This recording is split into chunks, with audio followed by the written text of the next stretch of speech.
Hey, everybody. Welcome to another episode of the Grandon Group presents The Lockbox. Brought to you by the Grandon Group, Arizona's #1 brother and sister real estate team. And so, for those of you, we talked about it last week, formerly Arizona Real Estate Showcase. We combined our show, The Lockbox, and Arizona Real Estate Showcase into a video one, so everybody gets to see us. Also, our incredible sponsor, Brandon Hendrick's team at VIP Mortgage, and we have his awesome wife, Stephanie, here today. Hey, what's up, Steph? Excited to be here. It is exciting that you're here. You know, I think people are going to love you way more than Brandon. I'm not going to lie, I kind of agree. Yeah, I think you're right. I think you're right. Hey, also, I'm going to brag for you a little bit, too. You were an accomplished author. Well, thank you. Is that correct? That is correct. Yes, I did. Published my first book last year. It's called Meant for More? Meant for More. Yep. It's all about turning passion into purpose and designing the life you were made for. So it's personal development. So this works out great, especially being in the mortgage business, because you helped start Brandon's incredible team. Absolutely. Yeah, we spent over a decade building the team that it is now up to the volume that it's at. And then once I was able to transition out and replace myself, I decided to pursue what I really wanted, which was writing the book and then taking that nationally and speaking to different corporations and associations. So how does that tie into the mortgages as far as helping you? Because you guys have helped us along with thousands of other realtors get stuff done. Right. I mean, I would say the way that it ties in, if that's what we're kind of looking for, is my speaking is specifically right now, my niche is the financial industry. So looking at real estate associations, mortgage associations, and then financial planning, because I can bring all of that background, really resonate with that audience. But I focus primarily on sales psychology as well as leadership for your C-level executives. No, that's great, especially right now in the time we're in where you put a house on the market and it probably sells for like $1,000, $15 million over asking price, right? so how can you help a new agent? Really, you want to teach them. I understand that right now, like what you're saying, you list something and it's gone 20 minutes later. At least that's what it feels like right now in the real estate. Right. But that's not normal, right? We're going to return to business as it was before when inventory does go back up. And you're going to have to learn to sell. You're going to have to learn to resonate, whether it's with the agent on the other side or whether it's with the clients. And that all comes down to psychology. There's so much behind it to taking control of the conversation and really positioning your pitch or pivoting in a way that they're going to understand what it is that you have to offer beyond what the competitors do. No, absolutely. So with all the new people coming into the market and even some of the old timers that are professionals in this, there's room to grow, and that's kind of where you touch on that. I mean, there's things they miss. So, I mean, what are things they're missing these days? Are you saying real estate agents, like them? Is that who we're talking about? Yeah, real estate agents, mortgage people. I think, and this could be for any industry, just to be frank, right? I think we're so used to this idea of a pitch and thinking that one pitch fits all. And that could not be more wrong. The way that you show up, and you probably know this firsthand, Jason, if you're meeting, let's say, with a husband and wife one evening, and then the next day you're meeting with a C-level executive, and the next day you're meeting with a blue-collar worker, right? You have all these different personalities, people with different experiences, different backgrounds. Please tell me if I'm wrong, but you are not showing up and having the same conversation with those three different people, right? No, you can't. Absolutely. You can't. There is a psychology behind the different ways that you phrase things, the different way that you approach people, even within your first sentence to a person. There's a psychology with whether you approach them with a question versus a statement. So that's the kind of stuff that it excites me. It's stuff that I've learned, I've tested for more than a decade, and now use that to bring to corporations and associations to really help sales staff and directors with kind of building these secret weapons, right, of how to actually connect, resonate, and sell. Correct. And so your team has been doing great. I mean, you've helped a ton of people along the way get mortgages and stuff. What are you finding about pre-qualification these days, helping people that aren't necessarily ready to buy? Because you guys are notorious for putting somebody on a track saying, okay, you can't buy today, here's what you can do. So how are you using that psychology? Right. Well, I don't know if psychology necessarily comes into play there, but it's just this principle that pre-qualification was important back then, so it's still important today. It'd be like if you don't pre-qualify, right, which for listeners, if they're not sure what that means, that's really just a conversation, can be done over the phone, right? 20, 30 minutes maybe, where you're just understanding, do I qualify? What are my assets, my income, my debts? What do those look like when I put those together? How much house can I afford?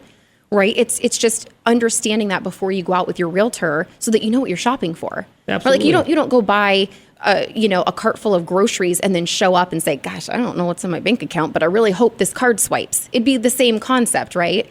But beyond that, it's a service to the client and especially to the real estate partner in saying that, hey, you can go out with confidence. You know what you even want to qualify for. Just because somebody qualifies, let's just say for a $450,000 house, right? Does that mean that their lifestyle is such that they should be buying $450,000? Maybe they like to travel a ton and they love to entertain. So maybe their price point is $325,000. Absolutely. So pre-qualifying it's just as much as it is about qualifying. It's also about finding out what is a payment? How much house do I even want? What kind of payment do I want? What kind of programs are there? How much do I want to put down? Because you probably come across this all the time where people automatically assume from conversations maybe like with their parents, oh, I have to put down 20%, right? Like they don't understand. So it's an educational conversation. No, you're absolutely right. And then I think you'll agree with this. Every area in Arizona has a different personality. Oh, for sure, right? And so today, we want to kind of, we're going to go up north since we've close to 100 degrees already. Yeah, I'm with you. Let's go up north. So we've got some communities up there like Talking Rock and American Ranch. And these are places that you can't even get into unless you've been pre-qualified. Now, I don't want to make this sound like a regular, real estate type show. Get pre-qualified, you do this and that. But so we're talking houses that are, $3, $4, $5 million. How do you handle your client on a pre-qual for that? Because a lot of them want a lot of confidentiality. Sure. And private. Well, and a pre-qualification is confidential, right? I mean, we're talking about, your biggest, darkest secrets, right? I mean, your income or your credit or how much you have in assets. I mean, so it's always confidential regardless of a 200 or a 3 million. But to your point, yeah, I mean, there is psychology to that. You are going to approach the conversation probably differently. But at the end of the day, the guy that's buying 3 million versus 300,000 still needs to know what the payment is. He still needs to know where his money is being invested. And, that is a different conversation with a higher price point. You bring up a great point. You have different mentalities when you get to that price point where they don't necessarily want to tie up a lot of their liquid assets in the home. They would almost rather say, okay, can I get away with just doing 10% down? Can I do 20% down? Those are all just part of educating the client and allowing them to figure out what they want to do with their assets. How much do I have to truly put down? So the bottom line for everyone listening out there is you need to be pre-qualified through VIP Mortgage, Brandon Hendricks team, right? Absolutely. So let me ask you, not to change the subject, but Yeah. with summertime coming, because we are pushing 100 degrees already, where do you guys like to go for the summer? Ooh, we are leaving in I think it's 2 weeks. We're going to Maui. All right. So we're going to do a week in Maui. And then probably, we love to just escape up north. Flagstaff is, I love, my heart is in Flagstaff. And Prescott and, all those areas up there, the Tri-City areas? I think it's because it's green. It is. It's green. I love it. 20, 30, sometimes 40 degrees cooler. So, and some of the pictures you guys will see on the screen, American Ranch is this community. It's like stepping into maybe Montana. You have a big giant house, and there's a lake right behind you. It's just awesome. That's you can a dream. walk around the corner, and they have equine stalls so you can ride. Oh, It's a you can blast. ride. You can rent horses and. You can board your horses there. So they're not on your property, but they're on the property. Okay. Oh, that's so cool. So it's really great. So now we have a really good special guest today. And so this guy, Peter Sample. Hello. So he is a true transplant. So he moved from L.A. to the beautiful city of Carefree, Arizona. You know where Carefree's at? I do. Isn't it great? It is. It's beautiful up So there. everyone That's thinks right. it's like part of North Scottsdale. Paradise. Well, I mean, it's different, right? Peter, is it different? Yeah, it's a bit further north and it's higher in altitude. It's a bit cooler up there than it is You have here. your own airport At least in there too, temperature. don't Yeah, you? we have our own airport, just like Scottsdale.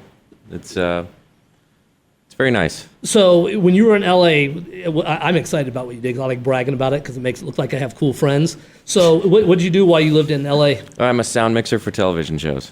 What kind of shows? I do a lot of nowadays sports stuff. I used to do entertainment stuff like American Idol. Fun. Yeah. Did you get to meet all the fun people? Yeah, a lot of fun people, a lot of famous people over the years. So what prompted you to move out of LA into this incredible state of Arizona? Well, it was really just kind of a lifestyle-based decision. After a while, it's like in Los Angeles, the traffic kind of wears on you, the expensive things. I got married, wanted to raise a family, wanted to buy a home, And I just didn't want to do that there. I didn't want to have a 1,200 square foot home that was $800,000 on no land. And I wanted to get back here where I moved there from. So I moved to California from Arizona. So do you think it's a lot different than when I than left? the lifestyle? I mean, so is your lifestyle yeah. totally different? Yeah, absolutely. I mean, I do consider Arizona to be basically paradise. I mean, I think it's my favorite state. I'm fortunate enough to live in the state that I like the most. And then you brought Having your been wife. everywhere. You brought your wife and daughter with you. Yes, absolutely. Well, we had our daughter here, but I did bring my wife with me. It was kind of a And how does she an love important it? part of it. It took her a while to get used to it, but she loves it now. Yeah, we love your wife too. We've met her Yeah, a few times. she's wonderful. Awesome. My wife's wonderful. And Steph, you would actually like his wife. So she is a pharmaceutical rep, right? Yeah, she works for Amgen Biotech, and she's been doing that for about 14 years. So one of the big things in Arizona that the other states all claim that their fame. Oh, we've got this and that. We have everything here in Arizona. We've got movies, television shows being filmed. Mm-hmm. We've Absolutely, got yeah. Pharmaceutical companies. So we literally have every possible thing you can think of except natural disasters, right? Yeah, luckily there's no earthquakes, but yeah, absolutely. I mean, it's this state has everything that anyone could want in it, from lakes to skiing to a desert. I mean, a lot of people think it's just a desert and it's hot here, but there are varying climates in different parts of the state. There's something for everybody. How'd you pick Carefree? Carefree was kind of thrown out as a joke by some friends of ours who live in the city. We said, we don't really want to live in town, because coming from Los Angeles, we had had enough of that. And they said, why don't you go check out Cave Creek, which is next to Carefree? And so we did, and we thought, this is amazing. Well, actually, when we went to Carefree, or Cave Creek, when we got there, it was during Bike Week, which is an interesting time up there where there's a lot of, for a week, there's a bunch of motorcycles. Thousands of people on motorcycles come and they visit the town. And so it was highly unusual when we pulled into town, and we thought, was it like Sturgis here? We thought it was a biker community, which it's not, but it is for about a week. And we thought this is perfect. And our friends were very dismayed about that. But we said, yeah, well, that's where we want to live. Yeah, well, Carefree is awesome. So it's up here in North Scottsdale. So you've got Scottsdale, Cave Creek, Carefree, and it's a really affluent neighborhood. Yeah, I mean, A lot of second and third homes. yeah, I get it's a lot of snowbirds, as they say. There's a lot of people that live there about half the year, and then so for half the year, it's kind of a ghost town in terms of the actual like real residents who spend 12 months a year there. So Steph, Peter loves Carefree so much. You were going to do something. Were you talking to him earlier about what he's going to do in No. Carefree? What are you going to do in Carefree? Oh, I'm going to run for mayor of Carefree. Oh, I thought we were kidding. That's what I'm going to do. We're really running for mayor. That's oh, no joke. We're doing this. It's actually no joke. Yeah. Okay. Yeah. Nobody else wants to run for mayor, so I'm gonna go for it. So why do you want to be the mayor of Carefree? Well, what I'd like to do in Carefree is aesthetic and responsible development there, and I'd like to accurately represent the needs of the people that live there, which isn't what we have going on right now. So you love Carefree so much that do you want to see it change? Do you want to see it grow, or do you want to see it stay the same? I want Carefree to stay carefree, but there is opportunity for development there, but it just needs to be done in the right way. And what about your family? Are they receptive to this? Oh yeah. My wife supports me 100% in all that I do. That's fantastic. Yeah, and isn't that great? Yeah, and my daughter's pretty cool too. She's 4 years old, so she loves her dad. No, that's great. Steph, you live out in the northern part of the valley as well. I do. I'm up in North Peoria. So a few years ago, there was nothing out there. What are you, about 10 minutes to the lake? Yeah, if that, really. If that? Yeah, it's probably 5 miles, I want to say, up the road from us. But yeah, it kind of has that, in a sense, it has that carefree vibe to it, that you're on the outskirts of the city, as you referred to earlier. But it is a very affluent area. It's new, it's beautiful, and you're so close to all the amenities that I think a lot of people move here for, right? And having the lakes nearby, or being a quick drive up the freeway to the snow in that season. Oh, an hour and a half. Absolutely. Right. My mother lives in Vistancia. Okay, Which yep. I didn't even know was Peoria went up that far north. But Most of us yeah. didn't know that until Vistancia kept growing and kept going. They're it's like, still growing. we still have room to expand. And we're like, you've been saying this for 15 plus years now. It's unbelievable. But yeah, Vistancia is beautiful. Yeah, it's very nice up there. Very, very nice. Well, so that poses a good question. People that are moving to Arizona, there's different personalities in every community, right? So we've got Peoria, which I would venture to say Peoria, while it's still very affluent, it's very family oriented. Very family oriented. I would compare it most to Scottsdale, honestly. And there's a ton of new restaurants up there. Tons. There's tons of stuff coming over. A lot of bigger companies are finding that it can be supported very well by the demographic, and so they're starting to come. Now, that's one thing that Carefree does not have. You do not have corporations in there, or your standard corporations. Well, we do now. We have the Hilton Corporation now in the center of town, which is that's the big hotel? a large hotel that's being built right now. So we will be having that. And there's also a resort there called Savannah, which is kind of a larger outfit, but I don't know if you'd necessarily call it a major corporation, but it's a large facility. So and it's still kind expensive of a sleepy property. town. Yeah, it's actually a split kind of now between the demographics changing a little bit, but it's basically like young professionals and retirees. So it's an interesting mix. Yeah, and my team, the Grandon Group, Arizona's #1 brother and sister real estate team, we do quite a bit up there. And one thing that's weird about, I don't want to say it's weird, but it's different about Carefree is you have to go to the post office to get your mail. Wait, you don't have a mailbox? No. What are you going to do as mayor? Are you going to give everyone a mailbox? I would be open to giving the public the right to vote on such a proposal. It actually I like works that great. response. That was really good. That was He's a ready. response. I think he's ready. But I honestly don't know if the citizens of Carefree would enjoy such a thing. A lot of them enjoy going to the post office to pick up their mail. Well, there you go. I mean, if that's your outing, then great. I was just thinking busy mom, and I was like, how can we... Some people are more into it than others. Yeah, there you go. That's interesting, though. That's so interesting. It is. Carefree is beautiful. They got some great restaurants, fun stuff to do. Airport's right there. You'll see these big celebrities fly their little plane in and... Park your PJ and Yeah. go home. Yeah. Exactly. Well, Peter, it was great having you on the show and stuff. Thanks for having me, Jason. We're glad you're Arizona now. And as Oh yeah, me always, too. Me too. Steph, great having the Brandon Hendricks VIP team. I'm glad you're here today and stuff.